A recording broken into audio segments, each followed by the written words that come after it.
And we have just heard that Germany's SPD has voted in favour of a grand coalition, and therefore, in effect, from about now, Germany does again have a government. And so to the papers, as usual. The Observer's got a very interesting story here about the economic cost of the snow.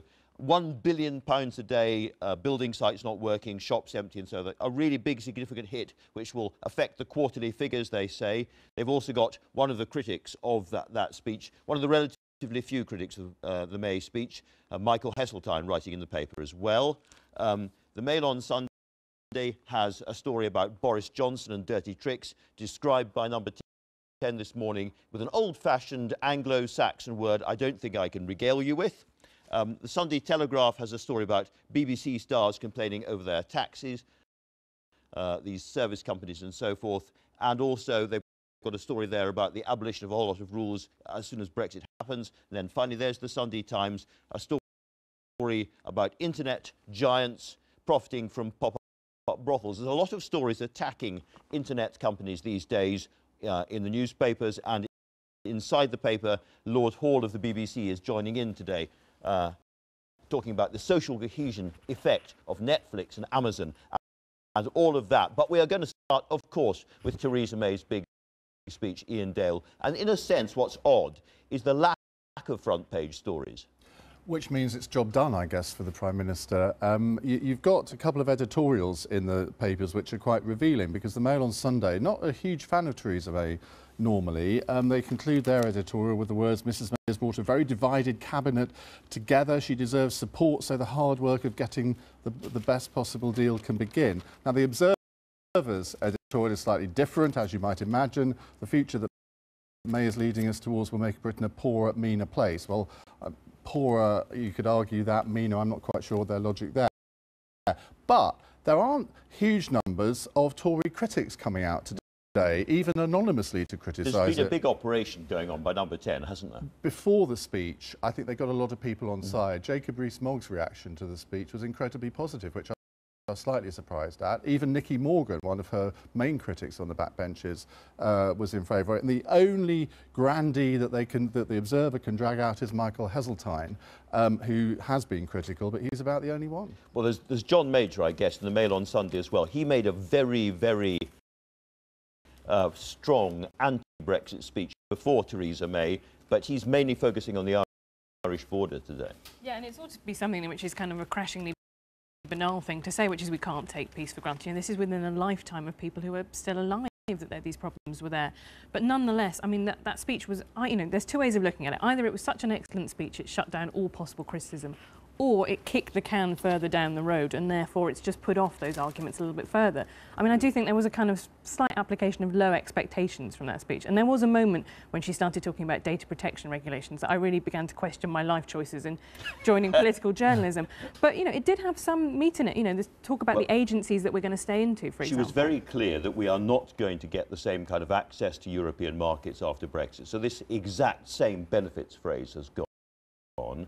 And she was very clear we will be paying in money, and she was very clear there will be lots of areas in which the European Court will still have some effect on British life. In a sense, this was a speech that she should have delivered a year ago, but she couldn't deliver it a year ago because a lot of the more hardline Eurosceptics would not have swallowed some of this, particularly the things that you've just been talking about. Can I ask you about why they have been so quiet this morning and yesterday?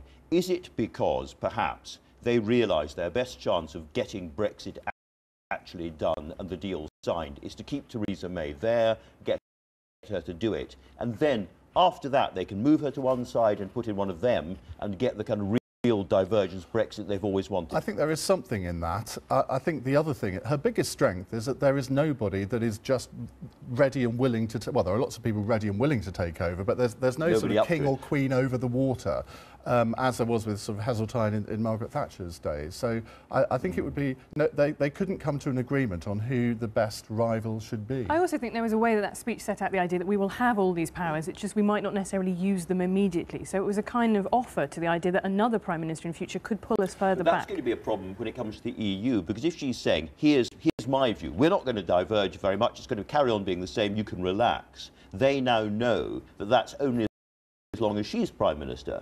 You know, Prime Minister Rees-Mogg or Prime Minister Gove or whoever it might be will take a very, very different view, and that will affect their attitude to this negotiation. There's always if you think a week ago, and a week is a long time in politics, so it was, what, 10 days ago the Chequers summit happened, and we were told that at that summit they'd all agreed there would be regulatory divergence. Well, when you listen to Theresa May's speech, there was none of that language in there. Now, either it was the sort of Boris Johnson's briefing immediately after that, the wrong thing, or Ollie Robbins, her chief Sherpa, had influenced her to row back on it. Let's move to another really big story which directly affects this one, which is Donald Trump and his blast against the EU and cars, his quite protectionist blast overnight. Well, and you have a tweet from the President. I mean, as ever, we just comment on it on his tweets. He says if the EU wants to further increase their already massive tariffs and barriers on US companies doing business there, we'll simply add a tax on their cars. Now, this is the politics of the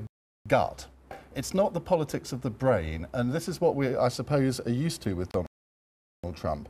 But he clearly, having imposed these tariffs on steel, is clearly thinking about doing it in other areas. So you could play this two ways when it comes to Brexit. You could say, what a crazy time to be going out trying to do free trade deals at the moment when China is being very menacing, and there's lots of that in the papers, and we have an American president who is sounding increasingly protectionist. Or you could say, better to be outside the EU bloc if the Americans are going to treat the EU this way. And I think that's a very optimistic reading. You know, the EU is a big trading bloc, and we will not necessarily be a smaller one. But this is very interesting. You know, Jeremy Corbyn's speech on Brexit, in which he talked on Monday about a customs union, he was also talking about the problems of, you know, the chlorine chicken, the famous chlorinated chicken that comes over from the US. Why are we so obsessed by chlorinated because chicken? It's horrible and no one wants to eat it. What do people eat when they go to the US? They will eat that there and not notice the difference. I've never understood this complete obsession with this subject. Strong defence of American food. That's a big thing to take on. OK, let's move on to another big story overnight, which is what the Conservatives are doing about housing. Yeah, I mean, if I had a pound for every time the Conservatives have promised a housing revolution, then I'd be a lot richer than I am now. But there is a problem here. They're talking about this idea about building a corridor between Oxford and Cambridge, about new towns, essentially. What they want to do is relax planning rules. The question is whether or not actually they will allow councils to build themselves. I think the question is whether or not there is the will to build there. But look, there is a problem when they say we're going to take on NIMBYs, because there's another word for NIMBYs, and that's Tory voters. You know, Labour did very well at the last election with people in the private rental sector who've seen rents go up enormously, but homeowners largely vote Tory. Well, let's talk a little bit more about culture wars in politics with Ian, who I have to say has rather worryingly raised the bar when it comes to male grooming on this programme, and that great jacket. How very kind. I didn't dare wear the trousers, but anyway. This is a story about Munro Bergdorf, who's been appointed as an equalities advisor by Dawn Butler, Labour's shadow equalities minister. And on the face of it, it does seem a slightly bizarre appointment when you look at some of the things that she said in the past. However, the Mail on Sunday have got hold of some tweets that she sent to some friends of hers in 2012, which, if you just take them completely out of context, they look terrible.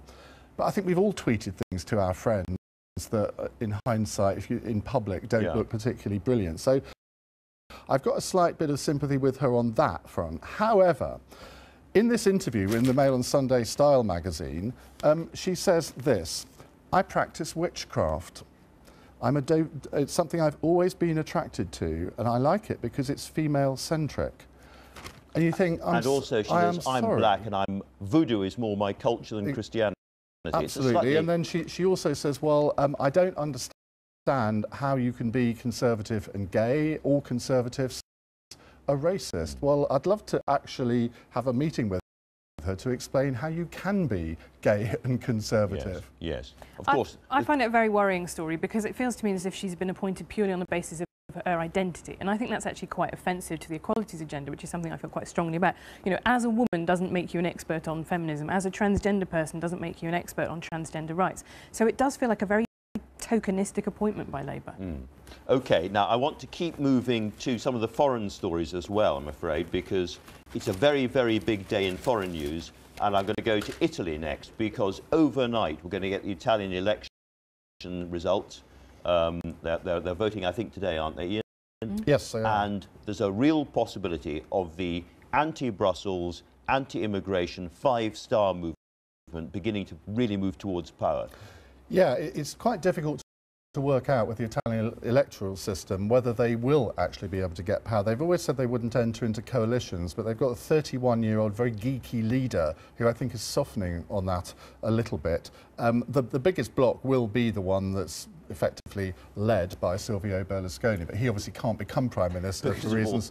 He's barred from public office, right? bongo reasons, and many others as well. But this is yet another example of a renegade political party really being able to influence the political agenda. You've got the AfD in Germany, you have UKIP here, and this means if the right in Italy does as well as everyone says, it effectively means that Britain will be the only country where the sort of hard left is really on the march. You look across all of Europe, and it's the right that are doing it. But I mean, if the Five Star Movement actually took power, which is possible, that would be a much bigger blow to Brussels than Brexit. I mean, that would be huge. To have a I don't mean to make boasts about the size of Britain versus Italy or their relative importance to the European project, but I think there probably is a stage. I mean, the best thing about reading... was there at the start. It's true, but reading about Italian politics is the one thing you need to do to cheer you up about British politics, because it's All right. crazy. OK, let's talk about Chinese politics now, because another important thing is going to happen tomorrow, which is the Chinese Communist Party is going to tear up the rules about how long President Xi can carry on being president. Yeah, and this piece in the Sunday Times makes the point that actually some of the reforms to try and transition China more towards democracy have been put off because saying, well, look, you know, OK, we don't need to do these, but someone can only be in power for 10 years. Well, that's now being eroded. And as Ian says, there is always a Trump tweet for something, and there's a Trump, you know, there's a private comments by Trump, which I'm sure he will tweet about later, saying, wouldn't this be a great idea if America did this too? So we are in an age in which people are, you know, incredibly authoritarian. You have these big figures. I mean, Berlusconi is another one. They kind of like zombies come back again. They will not, you know, leave public life. Vladimir Putin being another one who's switched around between Prime Minister and President. So this is a kind of return to the age of strongmen, I think, in politics. What fun. What fun. Now, there's been a lot of discussion about cabinet ministers and their favourite childhood books. People have been getting into trouble. I need to ask what your favourite book is, Ian. Well, this is in the Sunday Times. Philip Hammond, the Chancellor, you would have thought he might have used this as an opportunity to appear a little bit more human, a little bit more funny. 1984 by George Orwell was his favourite childhood book. I was kind of thinking more Magic Faraway Tree. That was my favourite as a child. The works of Terry Pratchett I would highly recommend, and being, you know, appropriate to childhood and adolescence. Boris Johnson, The Iliad. Of course. Thank you both very, very much. Jolly interesting. And so to the weather, which has